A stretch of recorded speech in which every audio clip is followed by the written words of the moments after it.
Today, I have the opportunity to interview a patient who came to us after undergoing rhinoplasty at another facility, seeking a secondary correction. The story that Mrs. Anna will share with us is not only inspiring, but also filled with determination and strength of character, making her a truly remarkable woman. We invite you to watch this deeply moving conversation. Lost in the deep cloud of heavenly scent, touching, discovering you. I'm truly delighted to have the opportunity to speak with someone with such a rich life experience. For many years now, you've been professionally fulfilled, while also embracing the roles of mother and wife, with passion and dedication. Yet life has shown us that even those with the strongest character sometimes need support, especially when it comes to reclaiming themselves after a difficult chapter. Let's begin by saying that the corrective nose surgery you underwent with Professor Paweł Szychta was not your first plastic surgery. Could you tell us what led you to make the decision to undergo another procedure? Of course. My first nose surgery took place in 2019. Apart from the health-related issues, since my nose did have certain dysfunctions, I also wanted to improve its appearance. Unfortunately, that first surgery was not successful. The truth is, when it came to choosing the clinic and the surgeon, I didn't really do my homework. I followed a recommendation, but I didn't research or verify the surgeon thoroughly enough. It's also possible that the structure of my nose was simply too complex and challenging, but we'll probably talk more about that in a moment. The nose had functional problems, and I wanted to correct them. However, after that first operation, it turned out that things were actually worse than before, worse than the original state. The decision to undergo another nose surgery came mainly from the need to restore proper nasal function, because the nose had collapsed and was constantly causing my eustachian tube to become blocked. There were all sorts of strange things going on, and it really made life difficult. I struggled with this for quite a few years, but at some point, I decided I had to sort it out once and for all. Still, given my previous experience, I was extremely anxious about it. I kept thinking, what if no one is up to the task? That's when I began seriously looking for the right surgeon. Could you walk us through the decision-making process when choosing the right plastic surgeon? What were the key factors for you during your search?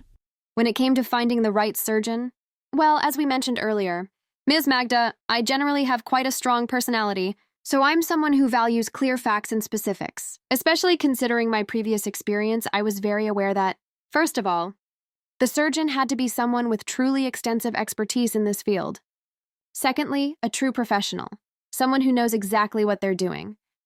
That goes without saying. But what was equally important to me was communication and trust. And perhaps this might sound, I don't want to say cliché, but that very first impression really mattered.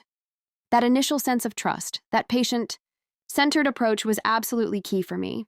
Because anything can happen, I was fully aware of that. Things can go well, but complications may also arise. And that's something you always have to take into account with nasal surgery. That's why I always caution people against assuming that everything will be perfect after the first operation. It might not be. And this is exactly why communication and trust are essential. They make you feel safe. They give you the confidence to lie down on that operating table and fully surrender yourself to the hands of that particular surgeon, knowing deep down that you'll be okay, that no harm will come to you. And that, for me, was absolutely crucial. Could you tell us about your first impressions after the consultation with Professor Paweł Szychta, and what ultimately led you to choose to work with him? Of course, when choosing a surgeon, I was extremely thorough, really thorough. I went through the results of many different surgeons, from all kinds of backgrounds. I ruled out going abroad, partly because I thought, with everything I've got going on with this nose, I simply can't take that risk. Especially considering I have a family, a small child, and professional obligations, I need to be close to home. That's why it was important to me that the surgeon was based in Poland, and I couldn't have found a better match. It's only about 60 kilometers to 3 cities from where I live, which is very convenient. I followed the doctor's profile for nearly 2 years, even after my initial consultation. That's just how I am, cautious, maybe even a bit distrustful. But when I finally went to the consultation, I thought, okay, he's a young surgeon, but he has experience. Especially when it comes to revision rhinoplasty. He's done so many of them. And I think that experience is absolutely key. I walked into the clinic full of doubts, really full of doubts. But I met a young, smiling man who explained everything clearly. He examined me, ordered a full set of tests, everything to ensure the surgery would be done safely. And for me, that sense of safety was crucial. Besides that, he's incredibly communicative, warm, empathetic, and genuinely humble, which I find truly endearing. You know, with doctors who have notable accomplishments, you sometimes get that sense of distance. But with him, there's absolutely none of that. I left the consultation truly impressed. I also knew what was going on inside my nose. He had already warned me that this would be a very complicated surgery, possibly involving cartilage grafting from my rib. So yes, I still had some doubts. But I had 6 months to think things through with all the information I needed. And that helped a lot. So I really believe Professor Szychta was the ideal choice. In my case, it was a very complex operation that required additional procedures to improve the outcome. Did I have concerns before the surgery, especially given my past experience? Absolutely. I had tons of them. My husband really helped me make the final decision. As women, especially mothers, we think, this will take so long. The recovery, the general anesthesia, and this wasn't my first surgery. I've had several, so I always have some anxiety about general anesthesia. Looking back now, I think those fears were mostly unfounded. But I still want to say, even someone like me, full of fears, through this and have everything turn out just fine. That's the main message I want to share. My biggest concerns were mainly about functionality. About 8 months after my first surgery, my ear started clogging. I had a high-pitched sound in it, and flying became a nightmare. I was terrified it would happen again. I also worried that, at my age, the cartilage we'd need to harvest might not be good enough. But the professor addressed all of my concerns and gave me a real sense of reassurance. You can't put something like this off forever, especially when it starts to impact your life. Frequent infections, discomfort while flying. I couldn't equalize pressure properly on my right side because my nose was tilted that way. Yes, I had concerns, but I told myself it won't get better on its own. In fact, it could get worse. So I decided to go through with it. And honestly, once I stepped into the clinic, the fears were gone. The period before that, the lead up, that was the most stressful part. But in the end, it's just not worth overthinking. If you decide to go for it and you have any doubts, just ask. Ask the professor, ask your loved ones. Just don't be afraid to seek support. An important aspect after surgery is the support of loved ones. Could you tell us what role your husband and your mother played during your recovery, and what this support meant to you? It meant a great deal because, due to certain life and professional experiences, I generally love to have control over everything. I can only sleep peacefully when I know that everything is in order. I know I usually have everything under control, but in this case, I had to clearly let go of that control. And thank God I did, because I genuinely feel that it's in moments like these that you truly discover the family members you've always had around, but maybe don't fully see on a daily basis. Their support, their help, their involvement. When you're really in need of that help, like during the post-op recovery period, let's be honest, it's not a sweet time. That first week is tough. The most important thing is to know what to expect, and then you just go through it. Maybe not perfectly, but with a certain peace of mind. And the support, it's invaluable. Seeing my mom handling lunch, my husband doing the groceries, taking care of our child, and just managing everything while also caring for me. It's such a moment. Sometimes I look at my husband and think, he's doing great. Maybe I didn't choose so badly after all.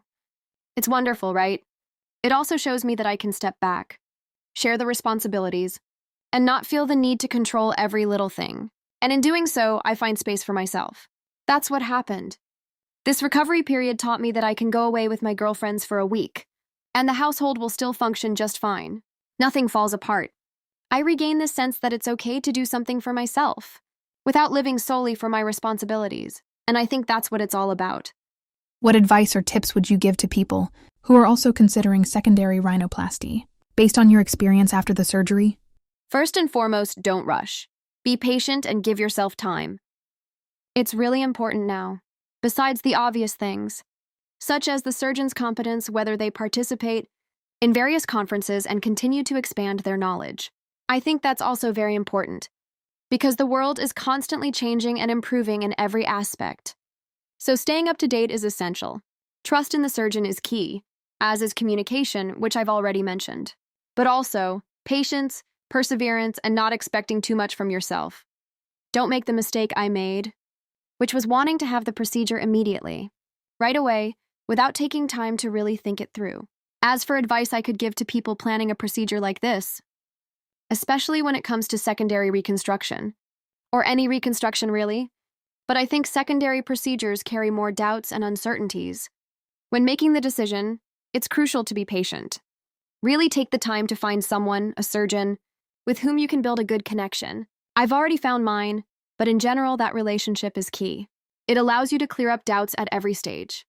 You can talk openly about what's possible, what your expectations are, because not everything is achievable in a secondary rhinoplasty, and you need to be fully aware of that. Sometimes further corrections might be necessary. That's a reality you need to consider. Most importantly, give yourself some time to think things through, and then grab the bull by the horns. Improve what you can. Improve your quality of life. I really, truly believe it's worth it. And don't try to save money at all costs, because saving in this case might be the worst thing you could do. Thank you so much for the conversation and for taking the time to speak with us. I truly appreciate your openness and honesty. It's incredibly valuable, as it helps us better understand the needs of future patients. As a small token of appreciation, I'd like to give you a little gift, some cosmetics from the brand Phytomir. I hope it brings you joy and a moment of relaxation. Wonderful. Thank you so much. Really, thank you. Feels like I'm standing